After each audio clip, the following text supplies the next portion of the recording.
yang lunak karena dianggap pelegan. Jelas kan? Jelas ya? Begitu juga kondisi kita ngadepi maksiat. Yang terlalu lunak dianggap kayak gak peduli, gak apa-apa. Yang terlalu keras gak berproses tarbiyah, gak ada fabima rahmatin minallahi linta lahum walaupun tafadzan ghalidhal qalbi lan faddu min.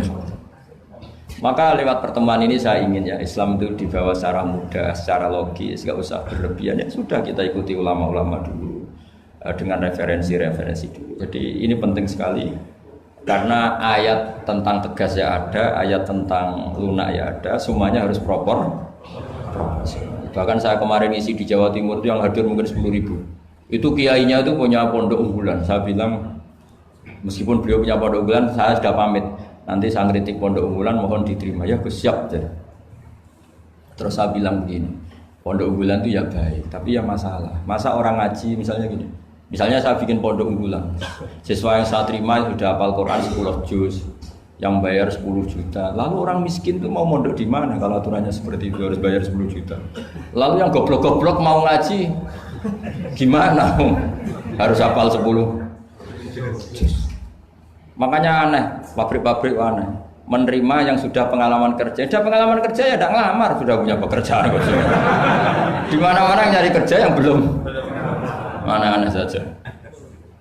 Nah, saya kemarin ngaji di UI juga bilang gitu, kampus-kampus itu baik karena bikin standar ini SAG, ini MA, ini dokter bagus. Tapi andaikan semuanya belajar Islam lewat kampus, masa ingin belajar Islam harus kuliah dulu? Lalu mbah kalau belajar Islam gimana? Ini barokahnya kiai-kiai yang nggak punya gelar di musola, kadang santrinya datang, kadang nggak jelas lah pokoknya. Tapi bagus, siapa saja bisa belajar kapan? Coba kalau pendidikan Islam hanya ada di kampus, mau belajar saja harus kuliah dulu. Yang tua-tua nggak bisa belajar. Coba kalau semua lembaga pendidikan itu kayak pondok-pondok besar yang pakai persyaratan, mau ngaji daftar dulu, silakan ke sekretariat. Sudah diselesaikan administrasinya. Maka bergembiralah kiai musola yang tidak bersertifikasi itu karena konsultan Islam sing on time setiap saat. Ya itu barokah. Apalagi santri-santri yang goblok itu barokahnya luar biasa. Betul. Saya itu punya sekian santri yang dulu teman saya, kelihatannya goblok, tapi manfaatnya luar biasa. Cuma dia kagum sama saya karena saya korban jadi konsultannya dia. Dia tuh di pedalaman Kalimantan, di tengah hutan. Ya kalau dulu mungkin oleh pemerintah disebut illegal logging, tapi dulu. Ya dia nggak nyuri, karena perasaannya orang sana ya milik wilayah, dia ikut orang sana. Terus singkat cerita, orangnya hanya kadang 20. Terus tanya, dulu nggak ada HP, Gus saya ini hanya 20 orang di tengah hutan, Jumatan enggak? Saya bilang menurut fikih Syafi'i tidak wajib kan hanya 20 dan 40. Tapi kalau ini duhur ya nggak apa-apa kata saya. Enggak, Gus kalau diajak duhur nggak mau, Jumat-Jumat kok duhuran gitu. Masyarakatnya ya lucu. Oh ya nggak apa-apa Jumatan, tak carikan madhab kata saya. Saya kan kebetulan ya mengkaji al-madhabul arba'. Singkat cerita begini, natijahnya apa?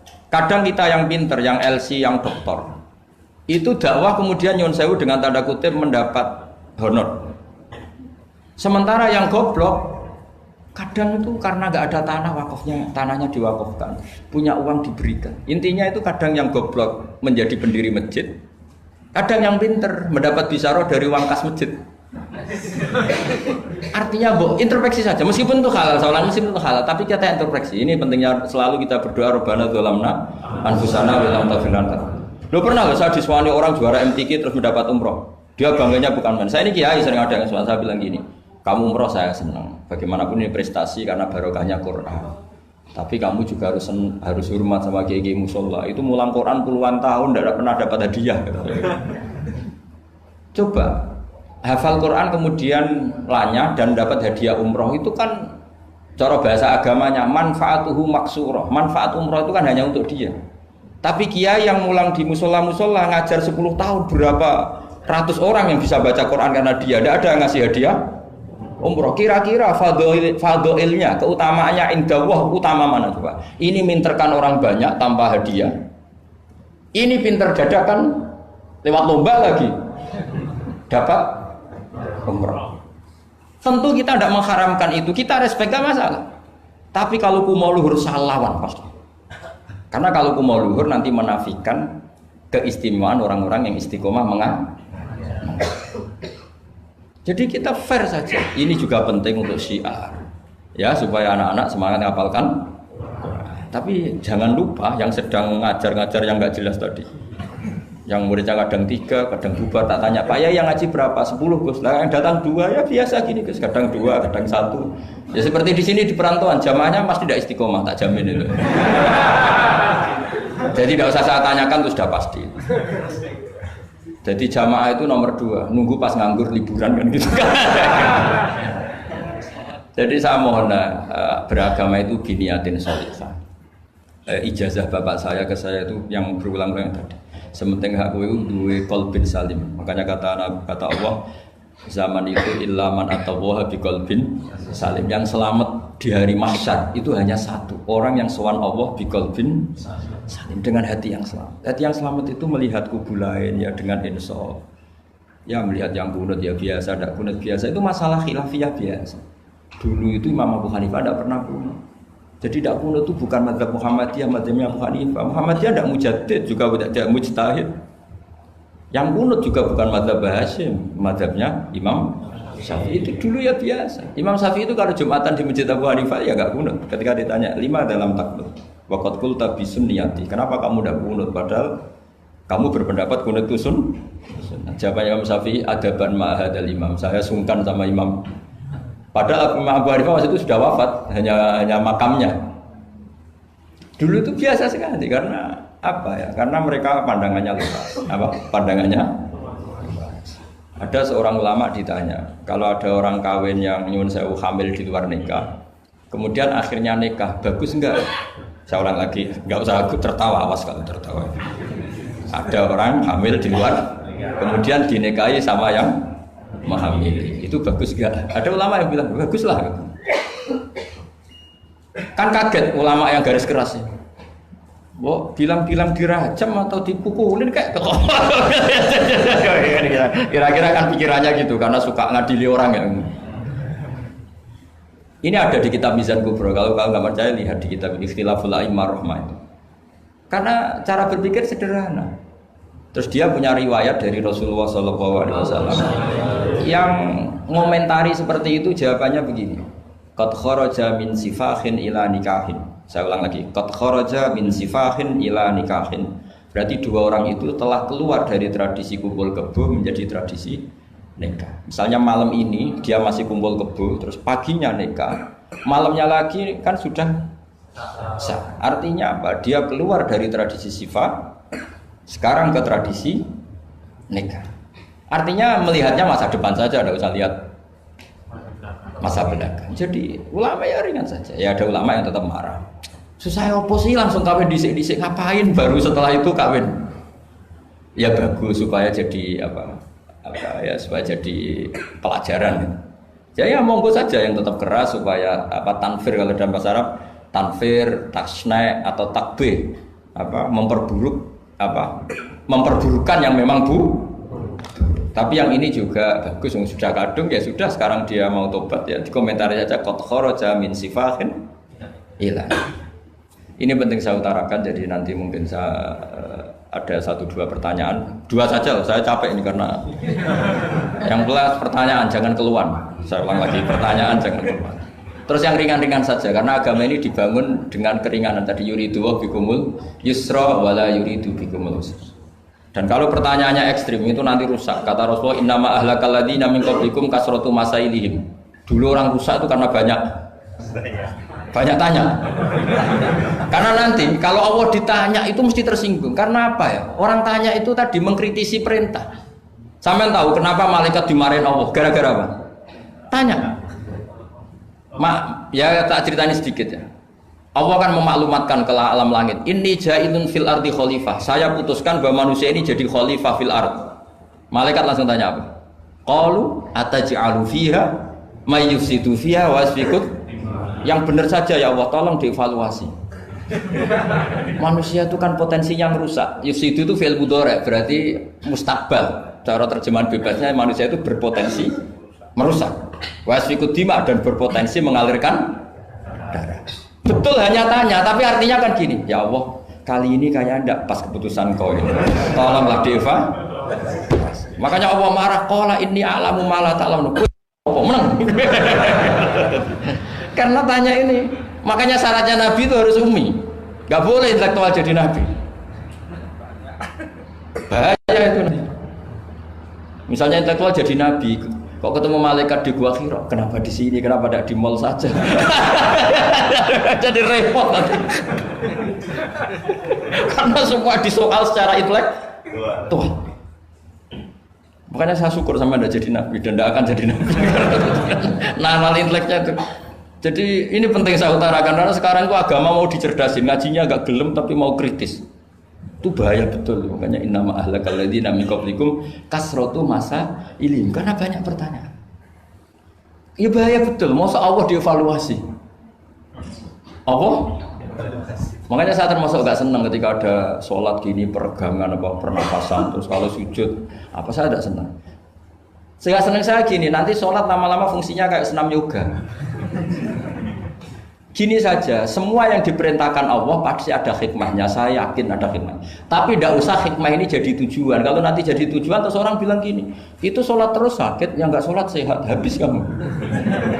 Ya kan? Tapi kalau ada orang tahu hikmahnya gini untuk apa, narik nafas atau apa yang gini, ya monggo lah sauni-unimu, ya nggak apa-apa lah seperti itu. Tapi kalau jadi tujuan, jadi ya sudah, yang benar sholat itu apa? Sholat itu bukti ketundukan sama Allah Subhanahu wa ta'ala. Wasjud waqtarib, kalau berani sujud berarti insya Allah dekat sama Allah. Karena itu bentuk tawadhu, bentuk tadzallul, bentuk ubudiyah. Fadkhuli fi ibadi wadkhuli. Lalu kok terus dianalisis ini fungsinya gini, wah repot. Lah nanti kalau ada senam yoga tandingannya lebih efektif? Saya jantungan, sujud kok nggak ngefek, tapi setelah ikut yoga kok ngefek. Saya loh ya, orang boleh nggak berpendapat sependapat sama saya, tapi kalau nggak sependapat keterlaluan, yakin. Karena dari saya jelas yang namanya wasjud ya Pak. Udah ada di hadis di Quran wasjud wa tashu, atau sujud dan kamu menjadi nggak ada yang ada ya wasjud. Saya kira demikian. Assalamualaikum warahmatullahi wabarakatuh. Apa langsung selesai aja? Ya. Masalah keimanan. Tanya apa ngeluh? Kalau tanya boleh ya gimana? Masalah keimanan tentang qada dan qadar. Oh ya. Kalau qada dan qadar itu kita sudah ditentukan oleh Allah, kenapa masih dimintai pertanggungjawaban nanti di akhirat? Oh ya. Betul. Ya seperti mukadimah saya tadi ya. Jadi ngaji itu harus kafah. Kafah itu artinya komplit. Jadi Nabi dalam banyak hal yang momennya tepat ya menganalisis dengan qada qadar, tapi dalam banyak hal juga melarang orang membicarakan qada qadar. Jadi misalnya gini, kamu kadung ditakdir pernah punya dosa dan kamu ingin tobat, maka dosa yang masa lalu anggap saja qada qadar, terus keinginan tobat itu anggap aturan syariat. Jangan lalu setelah qada qadar kamu tidak berkeinginan tobat. Ini penting saya utarakan karena Nabi itu ngendikan pasti dua kali. Saya jamin di setiap konteks sosial Nabi pasti ngendikan dua kali. Dua kali itu dua solusi. Nabi pernah ngendikan idza dzikiral qadar fa'amsiku wa idza dzikra ashabi fa'amsiku. Jika umatku telah menjustifikasi qada dan qadar fa'amsiku, kamu jangan ikut-ikut. Karena nanti akan yang zina nggak apa-apa, saya sudah qada qadar, yang maling ya nggak apa-apa karena sudah qada. Wah bahaya, bisa hancur syariat kalau seperti itu. Tapi ada banyak hal yang Nabi mengisnadkan itu ke qada qadar. Kayak cerita Nabi Musa dan Nabi Adam. Ada kan di hadis Sahih itu jelas. Ini dengerin, ini betul di hadis Sahih. Nabi Musa itu saking Israelnya, memang beliau orang apa? Pertama, semua Nabi kan pasti ngalami diangkat ke alam roh. Nabi loh ya, tidak sampean Nabi. Sama tidak usah ambisi begitu, Nabi ini. Ketika beliau diangkat di alam roh itu ketemu Nabi Adam. Padahal Nabi Adam kan Abul Basar, tokoh utama ada. Pertama ketemu langsung ngomong gini, anta Adam, kamu betul yang namanya Adam? Ya saya Adam. Antal ladzi akhrajtan nasa minal jannati wa asqaitahum. Siapa hadisnya? Antal ladzi akhrajtan nasa minal jannati wa asqaitahum. Gara-gara kamu orang enggak hidup di surga.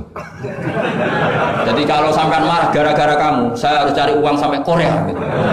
Coba kalau kita masih di surga, enggak perlu kerja di mana?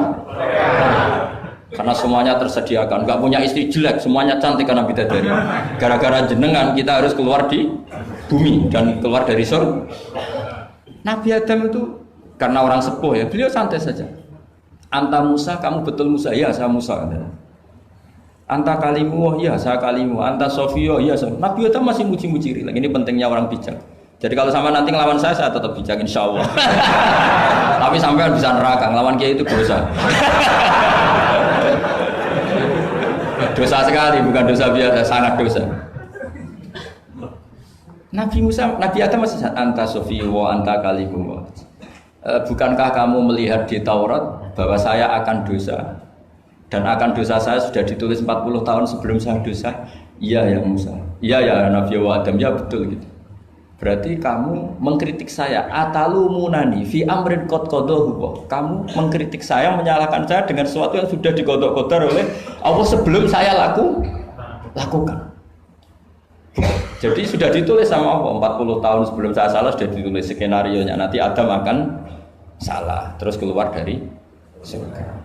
Memang dari awal Allah skenario-nya seperti itu. Itu ibarat istri kamu sudah tahu, ini kalau miskin setia, kalau sudah kaya nanti pola, itu sudah tahu. Tapi anehnya istri kamu ketika nyata pola kok tidak siap. Padahal sebetulnya sudah tahu gitu ya kan. Makanya saya kalau ngaji di mana-mana bilang, kelirunya orang Indonesia itu satu. Kalau ilmunya terbukti itu tersiksa, itu kelirunya orang ini. Semua cowok tahu enggak, semua lelaki tahu enggak, kalau enggak pernah nafakoi diomelin, tahu enggak? Tahu. Tapi ketika itu nyata enggak siap. Harusnya ketika nyata diomelin, alhamdulillah ilmu saya benar, terus. Tapi istri kamu juga gitu. Biasanya wong lanang duwe akeh pola. Terus denger sampean mulai cinta orang lain. Harusnya kan alhamdulillah ilmu saya benar kan. Artinya gini, manusia saja bisa memprediksi. Kan nggak mungkin kita nyifati Allah. Allah nggak tahu Nabi Adam salah sebelum nyata-nyata salah. Tentu itu tidak mungkin. Nah, maknanya kodok kodar kira-kira gitu. Allah itu tahu apa yang akan terjadi. Tapi tetap saja ini nggak boleh dipakai justifikasi untuk maksiat. Makanya jelas aturan Quran, saya mohon kamu nggak boleh salah. Ini nanti saya baca. Saya hafal tapi ini biar tamu ayatnya. Itu ayatnya kan ma asaba musibatin fil ardi wala fi anfusikum illa fi kitabim min qabli an nabraha inna dzalika 'ala Allahi yasir likai la ta'sau 'ala ma fatakum wala tafrahu bima. Jadi apa yang mengenai kamu di bumi maupun ada pada diri kamu, anggap saja itu yakini saja sebagai qada qadar supaya kamu tidak putus asa apa yang sudah terlewatkan dan tidak bangga dengan apa yang kamu sudah. Misalnya saya ini kan termasuk kiai keren misalnya itu saya tidak pernah bangga karena memang ditulis kalau suatu saat Gus Bahat itu keren, jadi bangganya di mana kan sesuai skenario. Jadi untuk menghilangkan ujub bangga itu dengan cara iman sama qada qadar. Terus likaila ta'sau 'ala ma fatakum, kamu tidak perlu putus asa dengan apa yang sudah kelewat. Misalnya masa lalu kamu ya tadi diusir istri, suami, macam-macam lah, utangnya banyak, wes sudah bangkit saja, sudah takdir. Jadi mungkin ada yang mencarikan, coba ini carikan, mungkin di surat Hadid itu apa yang nanti dicari ayatnya. Pokoknya ayatnya tadi apa? Ma asoba min musibatin fil ardi wala fi anfusikum apa? Illa fi kitabim min qabli an nabraha inna dzalika 'ala Allahi yasir likaila taksau 'ala ma fatakum wala tafrahu bima atakum. Jadi kodok kodar ditulis supaya kamu tidak putus asa menyesali apa yang sudah kelewat dan bangga kumoluhur terhadap apa yang kamu dapat. Jadi misalnya Pak Jokowi jadi presiden untuk menghilangkan ujub ya, memang sudah ditulis kalau akan jadi ya biasa saja sesuai skenario. Ya sama seperti sampean suatu saat tua terus untukmu coplok terus dredeg kepleset tiba. Soalnya harus senang saja. Zaman kamu muda juga sudah tahu kalau nanti akan seperti itu. Gitu. Jadi kalau itu terjadi, ya sudah, memang akan seperti itu. Jadi ringan saja. Ini pentingnya ngaji. Jadi sesuatu itu mudah sekali kalau dianalisis dengan L. Ya, cukup ya.